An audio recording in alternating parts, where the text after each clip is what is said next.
આ જે તમે રેપ્લિકા જોઈ રહ્યા છો એ ઘાસકોટ મોનેસ્ટ્રી કહેવાય છે. તો એ આ અહીંયા રેપ્લિકા આપેલી છે. હવે એનું જો તમારે અહીંયા પ્રેઝન્ટ તો આની અંદર 911 દબાવવાનું રહેશે. 911 દબાવ્યા બાદ અહીંયા તમે પ્લે કરશો એટલે આખું પ્લે થઈ જશે.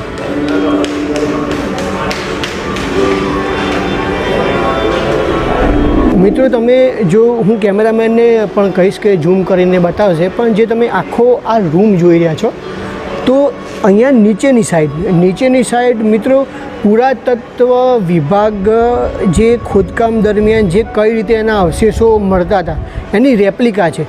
તો તમને અહીંયા એવું દેખાશે કે કામ દરમિયાન જે આ કયા માટલા છે, પછી પથ્થરો તમને દેખાઈ રહ્યા છે, તો એ બધું કઈ રીતે પુરાતત્વ વિભાગ કામ કરે છે એની એક આ રેપ્લિકા છે. આ રિયલ નથી, એની રેપ્લિકા બનાવેલી છે. તો એ તમે